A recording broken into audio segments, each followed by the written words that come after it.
Showtime Spanish, Episode 11. Es hora de pasar al siguiente nivel, de los ensayos al espectáculo. ¡Que se abra el telón! Break a leg, take a bow. It's showtime. Hola Alba, ¿qué tal? Hola Marc, ¿cómo estás? Muy bien, ¿y tú? Pues muy bien. ¡Feliz Año Nuevo! Feliz año nuevo para ti también. Y para todos nuestros oyentes, que el 2009 os traiga mucha felicidad. Y bueno, que también tengáis muchas oportunidades para practicar español. Este episodio es el primer episodio de 2009 y estamos muy contentos de estar de vuelta con vosotros para ayudaros con vuestro español. En este episodio vamos a hablar de las vacaciones y también vamos a hablar de un tema que nos interesa a todos en esta época del año, los buenos propósitos para el 2009. Perfecto, pues entonces vamos a por ello. Break a leg, take a bow. It's showtime. Now, Alba, this is where we would normally start speaking in Spanish, but there's one thing I want to pick up on just before we get into our discussion today, and that's the phrase I used there, vamos a por ello. Vamos a por ello. We've actually had a few emails about this phrase that we've used before. You used it when you said, vamos a por los chistes. And it seems strange to some people when they hear a and por together, two prepositions used in the one phrase. Can you explain this a little? Bueno, en España es correcto o hay muchísima gente que sí que utiliza la estructura vamos a por alguien o alguna cosa. Entonces, ¿nos puedes dar algún ejemplo de cuándo se utilizaría? Por ejemplo, podríamos utilizar la frase mamá, voy a por las llaves. Y, ¿Qué quiere decir, mamá, voy a buscar las llaves, verdad? exacto. Entonces, voy a por algo quiere decir voy a buscar algo. Sí, Se puede utilizar también para una persona. Voy a por ti, por ejemplo. sí. Y en ese caso tiene dos significados diferentes. El primer significado es el equivalente al significado de voy a por las llaves. Es decir, si yo digo voy a por ti, significa que voy a buscarte a ti. En una frase como voy a por ti cuando llegues al aeropuerto. Entonces, en inglés, I'm coming to get you when you get to the airport. I'll come and get you when you arrive at the airport. Exactamente. Y cuando llegues, subjunctive there, ¿ya? Sí. Ok. Vale. ¿Y el segundo? El segundo significado es un poco más macabro.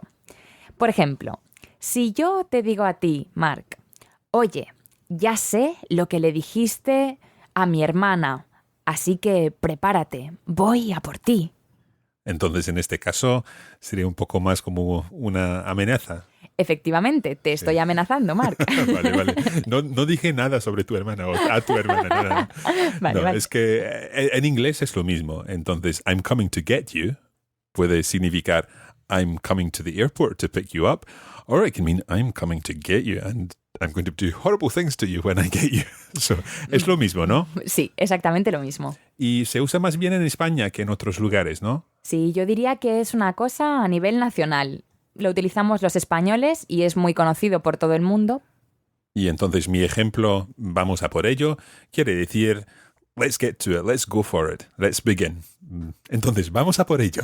Venga. Bueno, Alba, ¿qué tal te han ido tus vacaciones? Pues muy bien, estuve en España, estuve en Galicia y luego en Cataluña, así que me lo he pasado muy bien. He pasado mucho tiempo con mi familia y con mis amigos. He recibido regalos, he comido bien, así que, en resumen, un éxito. ¿Y tú? ¿Qué tal las vacaciones, Marc? Pues muy bien, los niños muy contentos con todos los regalos que les ha traído Papá Noel. Y pues nosotros hemos descansado un poco, que es importante en esta época del año, ¿no? Pues sí, la verdad es que sí. Y una cosa, en Nochevieja, mientras estábamos preparando el champán para hacer un brindis a medianoche, me acordé de que tú y mis otros amigos españoles estaríais preparando las uvas para darle la bienvenida a 2009. Sí, es verdad. Quizás tengamos que explicar la tradición de las uvas para nuestros oyentes. Vale, sí. La tradición dice que el día 31 de diciembre a las 12 de la noche hay que comerse 12 uvas al compás de las 12 campanadas que indican el inicio del año nuevo. Pues te voy a contar una cosa. La primera vez que participé yo en esta celebración fue cuando vivía en España, en Salamanca. Pasábamos Nochevieja en Madrid y, como manda la tradición, estuvimos en la Puerta del Sol con un montón de madrileños a medianoche debajo del reloj. Mis amigos me habían dado 12 uvas y yo pues no sabía qué hacer con ellas. Cuando empezaron a sonar las campanadas me di cuenta de que todos ya habían empezado a comer las uvas. Así que yo hice lo mismo. Sin embargo, no sabía que se tenían que tragar.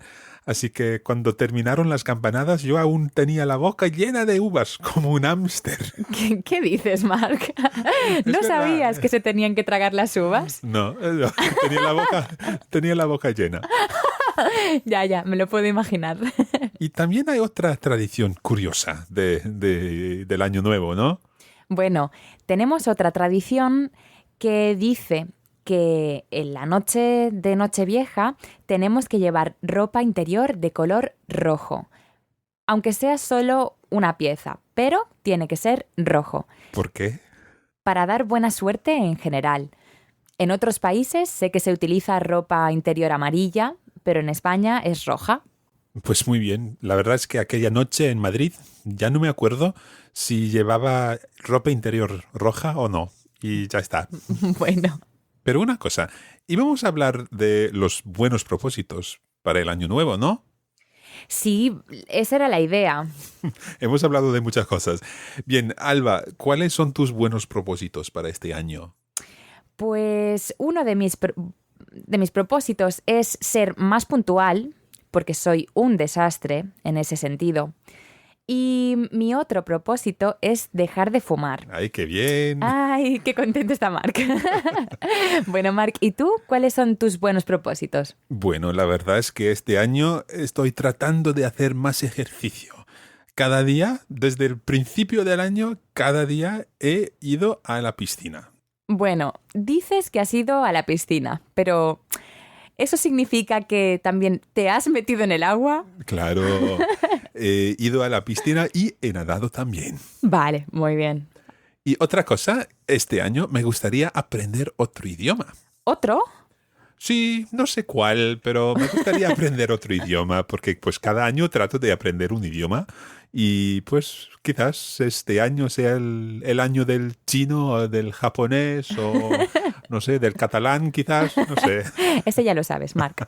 Pero ya veremos. Yo te deseo lo mejor y mucha suerte para que puedas cumplir todos tus buenos propósitos de este año.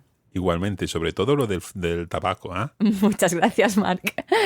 Bueno, yo quería preguntar a nuestros oyentes si también tienen buenos propósitos para el 2009. Entonces, sería un placer leer vuestros comentarios en nuestra web de Showtime Spanish. Que es claro, showtimespanish.com. Okay, it's time now for today's resumen. Hoy, después de una explicación gramatical de ir a por algo, hemos hablado de las vacaciones de Navidad. Mark ha pasado mucho tiempo con su familia y ha descansado un poco. Alba fue a España y ha disfrutado mucho.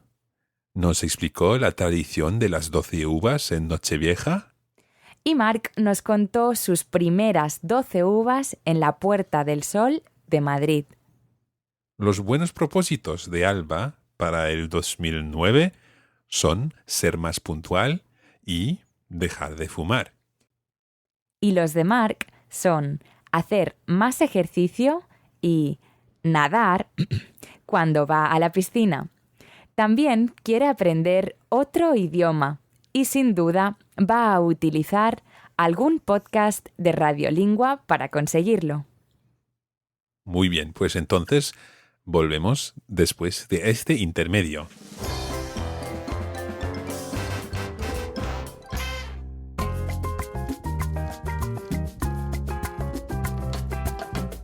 Bueno, en estas próximas lecciones, el intermedio va a cambiar un poco. Ya basta de trabalenguas y chistes. Alba, ¿Puedes explicarnos lo que vamos a hacer hoy? Hoy os voy a recomendar una película que me gusta muchísimo. La película es en español. ¿Y cómo se llama la película? La película se llama La lengua de las mariposas. ¿Y de qué trata? A ver, estamos en el 1936, el año en que empieza la Guerra Civil en España. Moncho tiene 8 años y vive en un pueblo pequeño. Moncho ha estado enfermo durante un largo tiempo y cuando vuelve a la escuela conoce a su nuevo profesor, que le enseñará muchas cosas interesantes, como por ejemplo le explica por qué las mariposas tienen una lengua especial. Todo cambia cuando empieza la Guerra Civil y los fascistas llegan al pueblo para matar a los republicanos. ¿Y por qué la recomendarías? Bueno, porque es una película que está muy bien hecha. Participan unos actores muy buenos y conocidos, por lo menos en España. Y la acción se sitúa en Galicia, una región que conozco muy bien ya que mi novio es de allí. Y la peli explica un periodo difícil de la historia española y lo hace desde un punto de vista muy humano. Si queréis ver la película, habrá enlaces en la página web para que podáis buscar información sobre ella o cómo encontrarla. Ahora le pasamos el turno a José. José, ¿tú has visto la película de La lengua de las mariposas? Sí, por supuesto que la he visto, Alba. Es una de mis películas favoritas. Todos los años la veo con mis alumnos en el colegio. Pero primero, déjame desearte un muy feliz año nuevo, Alba. Y a ti también, Mark, por supuesto. Y a todos los oyentes de Showtime Spanish. No sé, pero tengo la impresión que este año, 2009, va a ser muy bueno y que vamos a aprender un montón de español. ¿A que sí? Este puede ser uno de vuestros buenos propósitos. El más importante, ¿no? Pues claro. Pues eso. Bienvenidos a este intermedio de Showtime Spanish. This is where I aim to take you further and teach you things that real Spanish speakers say. Today, we're dealing with piropos. A mí me encantan los piropos. Piropos are compliments that you pay people, generally on their appearance. And in Spanish, they tend to be very inventive and funny. Shall I teach you a couple of them then? Vamos a por ello. Si ves a una persona muy guapa, puedes decir, estás para comerte. Que en inglés se dice, you look so good you're good enough to eat. Estás para comerte. También podrías decir, estás más buena que el pan. You look tastier than bread. You look scrumptious, I suppose. O incluso, puedes decir simplemente, estás muy buena. Note, I'm using the feminine buena, because I am complimenting a girl, a female. If you're complimenting a male, you'd have to change that to bueno. Estás más bueno que el pan. Okay, so have a go yourself and repeat after me. Estás para comerte. Estás más buena que el pan. Well, now you know how to pay an original compliment in Spanish. But make sure you use it in the right context, eh? You don't want to end up with a slapped cheek now, do you? Y eso es todo en este intermedio de Showtime Spanish. Muy feliz y próspero año nuevo a todos otra vez y hasta la próxima. Y ahora volvemos con Mark y con Alba. ¡Adiós!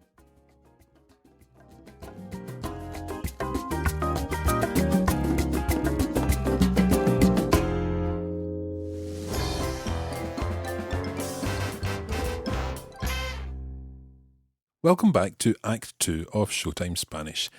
There are 3 things I'd like to pick up on in this week's episode. The first of these is a phrase which Alba used when we were explaining the whole idea of ir a por algo or alguien.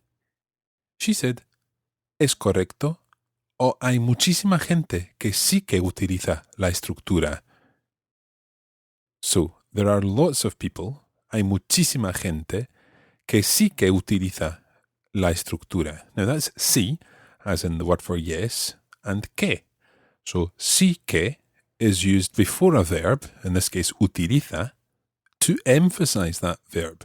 So there are lots of people who do indeed use that structure, talking about ir a por algo. This sí que in Spanish is used very commonly, and it can be used really before any verb to emphasize the verb itself. So for example, I've said that I've been going to the swimming pool every day since the new year. Let's suppose for some reason I didn't manage to go today. I could say, mañana sí que voy a la piscina. So tomorrow I really am going to go to the swimming pool. Sí que voy a la piscina. Now, another example of this is the phrase eso sí que es. For example, eso sí que es bueno. Eso sí que es malo. Now, this again is used for emphasis. That really is good, or now that's what I call good. Eso sí que es bueno. But the interesting thing about this is when you think about eso sí que es, it actually spells out the word socks in English, S-O-C-K-S. And it's a good way of remembering eso sí que es. It's a nice Spanish phrase, and it can be used to add emphasis. Eso sí que es verdad. That really is the truth. Now, that's what I call the truth. Okay, so that's the first thing I'd like to pick out from today's conversation.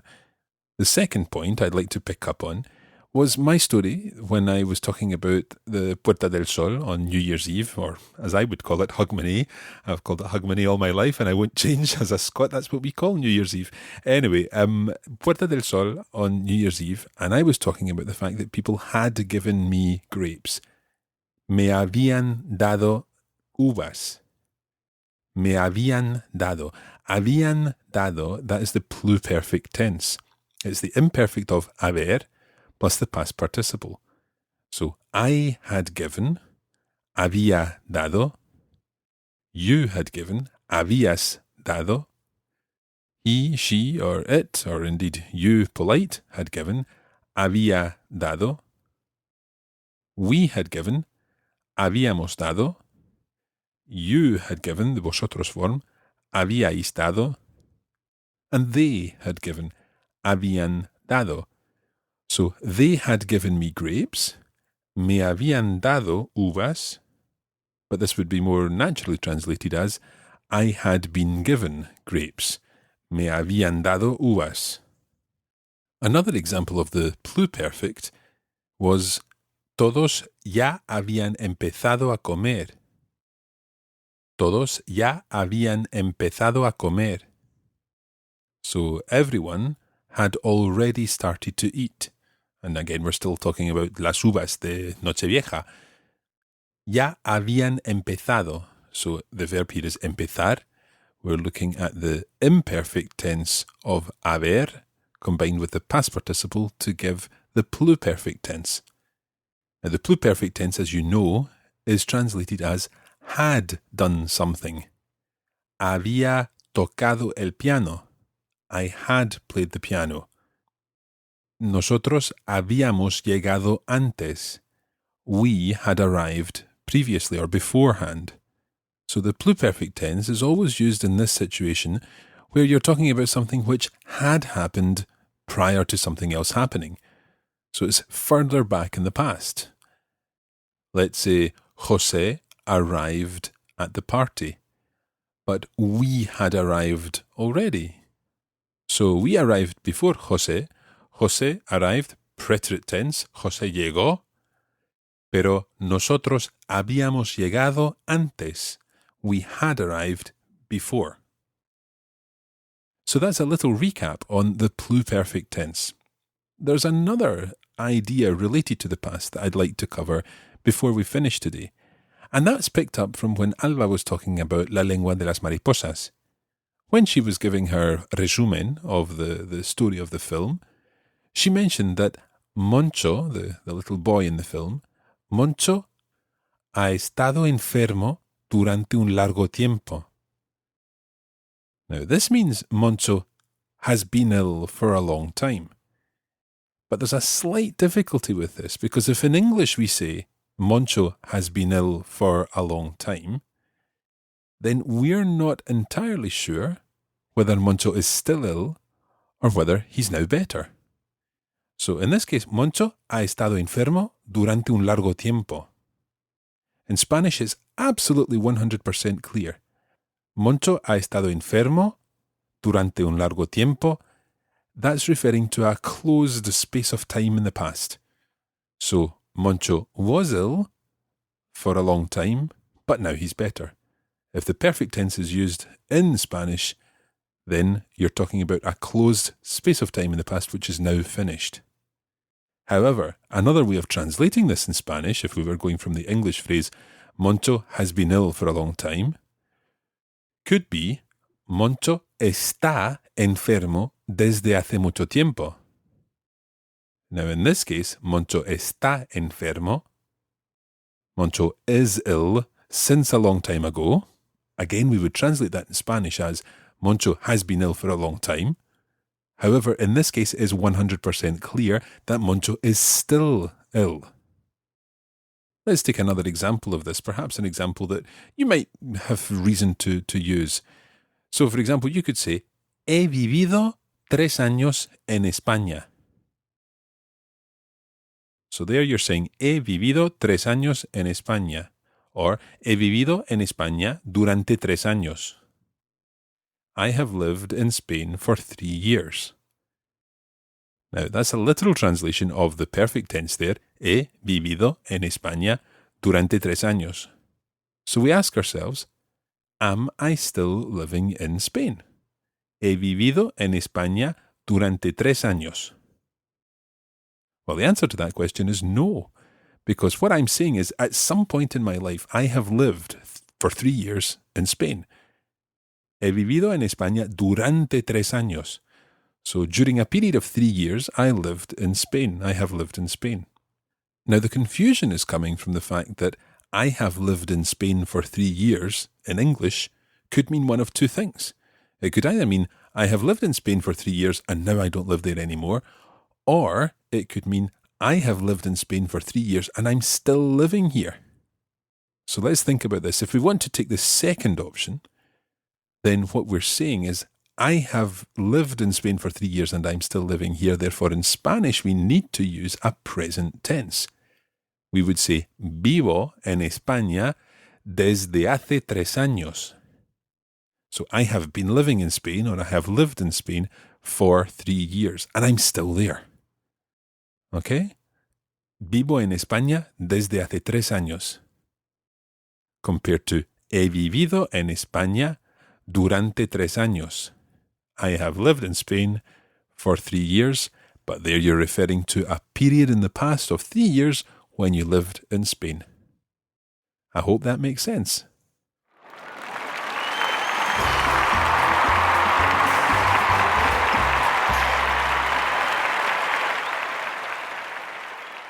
And that's where we're going to leave this episode of Showtime Spanish. As ever, we hope you've found it useful. And don't forget that we really appreciate all the feedback that you can give us on the website. Thanks to everyone for your feedback on Lesson 10 or after Lesson 10. And keep it coming. We want to improve this show as much as possible. And it's been really interesting to see how you've felt about the levels and what we've been doing with the show. As ever, don't forget that you can get full access to all the bonus materials for this episode through our membership system.